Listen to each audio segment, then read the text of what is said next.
Subscribe करें हमारे YouTube channel education study classes को और बेल आइकन को अवश्य दबाएं ताकि हम जब वीडियो अपलोड करें तो नोटिफिकेशन सबसे पहले आपको मिले।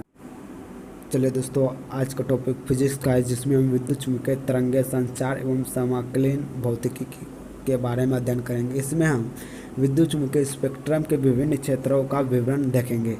तो चलिए इसका पहला विवरण देखते हैं। पहला विवरण है गामा किरणें। गामा किरणें के बारे में हम सभी बारीकी से देखेंगे और ध्यान देंगे। गामा किरणें में पहला दिया है कि इसका तरंगदैर्घ्य परिसर कितना होता है। तो इसका तरंगदैर्घ्य परिसर होता है, तरंगदैर्घ्य परिसर 1×10⁻⁻14 से 1×10⁻−10 मीटर तक होता है। इसकी आवृत्ति परिसर होता है 3×10⁻22 से 3×10⁻18 हर्ट्ज तक होता है। और इसका ऊर्जा प्रास होता है 10⁻7 इलेक्ट्रॉन वोल्ट से 10⁻4 इलेक्ट्रॉन वोल्ट तक। और इसका खोजकर्ता है हेनरी बेकवेल, जो कि फ्रांस के निवासी है और इन्होंने 1896 ईस्वी में इसका खोज किया था। और एक है मैडम क्यूरी, जो कि 1898 ईस्वी में यूरेनियम धातु का खोज किया, जिससे कि बहुत ही उद्दृष्ट किरणें का बौछार होता है। चलिए इसका उत्पादन देखते हैं। उत्पादन विधि है रेडियो सक्रिय नाभिकों के लक्षण के द्वारा। इसका उत्पन्न जो हुआ है रेडियो सक्रिय नाभिक के लक्षण के कारण हुआ था। और इसका गुण देखते हैं। इसका गुण है कि उच्च वेदन क्षमता। इसका गुण है सबसे अधिक वेदन क्षमता गामा किरणें की होती है। यदि आपको पूछ दे परीक्षा में कि सबसे अधिक वेदन क्षमता किसकी होती है, तो आंसर में होगा उच्च वेदन क्षमता सबसे अधिक गामा किरणें की होती है। और यह अनावेशित कण है। और तीसरा में है निम्न आयनीकरण क्षमता। सबसे कम आयनीकृत क्षमता गामा किरणें की होती है। चलिए इसका अनुप्रयोग देखते हैं। इसका प्रयोग नाभिकीय संरचना की जानकारी के लिए होता है और चिकित्सा उपचार आदि के लिए होता है। चलिए दूसरा देखते हैं एक्स किरणें। एक्स किरणें के बारे में देखते हैं। इसका तरंगदैर्घ्य परिसर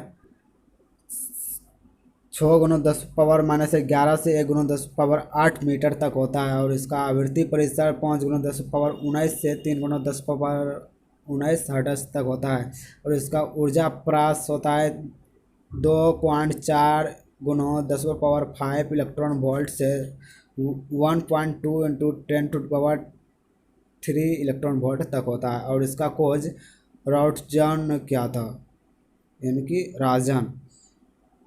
इसका खोजकर्ता कौन है? राजन। चलिए इसका उत्पादन विधि देखते हैं कैसे हुआ था। भारी लक्षणों पर उच्च ऊर्जा के इलेक्ट्रॉनों के संघटनों के कारण हुआ था। चलिए इसका गुण देखते हैं। इसका गुण क्या क्या दिया है। इसकी वेदन क्षमता बहुत कम होती है। दोस्तों यदि आपको पूछ ले कि सबसे वेदन क्षमता किसकी कम होती है, तो आपका आंसर हो जाएगा एक्स किरणें की। और इसका तरंगदैर्घ्य अलावा गामा किरणें के सभी गुण। और अनुप्रयोग है चिकित्सा निदान व उपचार करने के लिए। चलिए तीसरा देखते हैं। तीसरा नंबर है परावैंगनिक किरणें।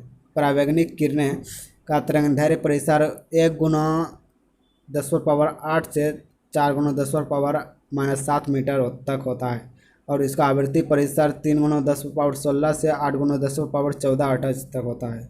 और इसका ऊर्जा परास 2×10⁻3 इलेक्ट्रॉन वोल्ट से 3 इलेक्ट्रॉन वोल्ट तक होता है। और इसका खोजकर्ता है रिटर, सन 1802 ईस्वी में किया था। और इसका उत्पादन विधि है सूर्य विद्युत विसर्जन निर्वात स्पार्कों से। चलिए इसका गुण देखते हैं। इसका गुण है गामा किरणें के सभी गुण परंतु तीक्ष्ण क्षमता प्रकाश विद्युत प्रभाव ओजोन परत द्वारा अवशोषित कर ली जाती है। चलिए इसका अनुप्रयोग देखते हैं किस में प्रयोग होता है। इसका अनुप्रयोग है कि खाने की वस्तुओं के संरक्षण में। और दूसरा है अदृश्य लिखाई, नकली दस्तावेज और अंगुली के निशानों का पता लगाने में। दोस्तों यदि आपको पूछ ले कि अंगुली के निशानों का पता लगाने में किसका उपयोग होता है, तो इसका सही आंसर हो जाएगा परावैंगनिक किरण। चलिए अगला 4 नंबर देखते हैं। 4 नंबर है दृश्य विकिरण। दृश्य विकिरण का तरंगदैर्घ्य परिसर होता है 4×10⁻⁻7 से 7.8×10⁻⁻7 मीटर तक होता है।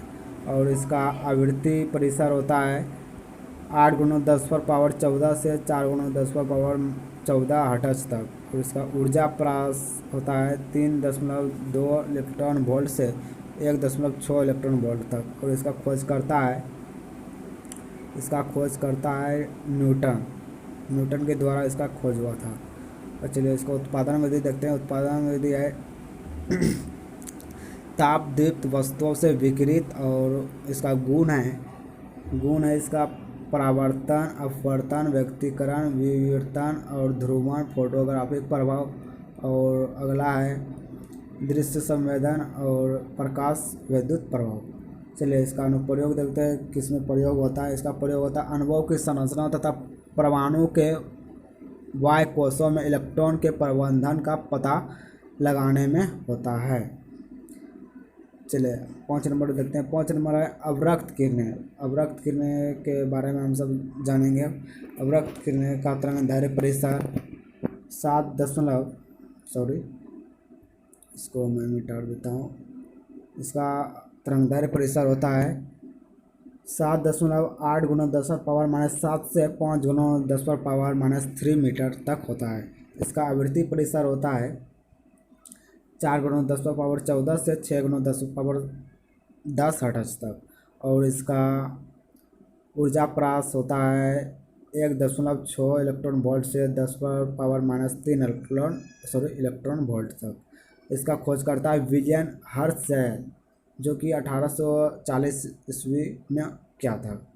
चलिए इसका उत्पादन विधि देखते हैं। उत्पादन विधि किससे हुआ था? पदार्थों को उच्च ताप तक गर्म करने से। इसका उत्पादन किससे हुआ था? पदार्थों को उच्च ताप तक गर्म करने से। चलिए इसका गुण देखते हैं। गुण क्या है?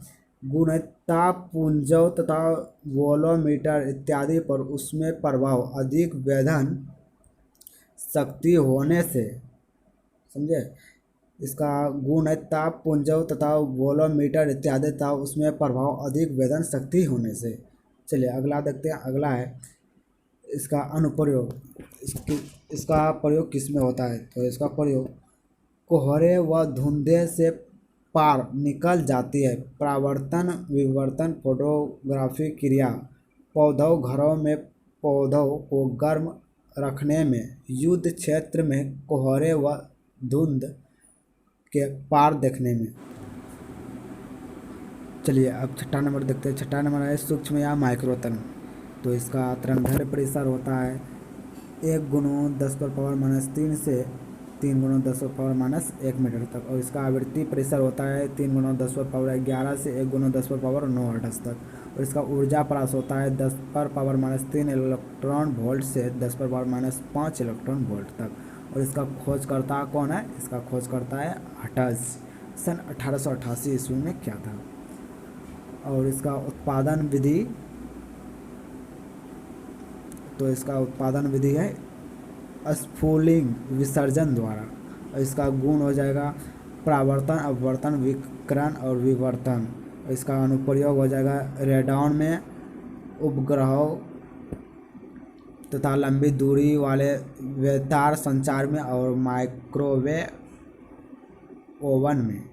चलिए 7 नंबर देखते हैं। 7 नंबर में दिया है रेडियो तरंगे। तो इसका तरंगदैर्घ्य प्रेशर हो जाएगा 1 × 10⁻⁻1 से 10⁻4 मीटर तक। और इसका आवृत्ति प्रेशर हो जाएगा 3 × 10⁻9 से 3 × 10⁻4 हर्ट्ज तक। और इसका ऊर्जा प्रास हो जाएगा 10⁻³ इलेक्ट्रॉन वोल्ट से 0 तक। और इसका खोजकर्ता कौन है? यदि आपको पूछ दे कि इसका खोजकर्ता कौन है, तो आपको बोलना है कि मार्कोनी।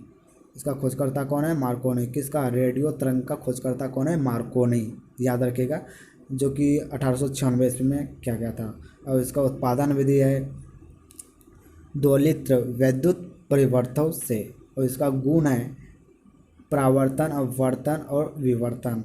और इसका उपयोग होता है रेडियो तथा टीवी के संचार में। किसमें होता है? रेडियो तथा टीवी के संचार में। चलिए दोस्तों आज का क्लास यहीं तक, और अगले क्लास में फिर हम इसी प्रॉब्लम लेकर आएंगे। तो चलिए हमारे चैनल को जो सब्सक्राइब नहीं किए सब्सक्राइब करेंगे और बेल आइकन को अवश्य दबाएंगे, ताकि हम जब वीडियो अपलोड करें तो नोटिफिकेशन सबसे पहले आपको मिले। और जो लाइक नहीं किए लाइक कर देंगे और दोस्तों के बीच शेयर कर देंगे। तो चलिए आज का क्लास यहीं तक। और हाँ, कल हम ये सब सूत्र के बारे में चर्चा करेंगे, तो हमारे चैनल पर बने रहिए। और जो जो हमारे पीछे वाला वीडियो नहीं देखे हैं, हम आई बटन में वीडियो लगा दिए हैं, उस आई बटन पर क्लिक करके आप सभी वीडियो देख लेंगे। चलिए आज का क्लास यहीं तक।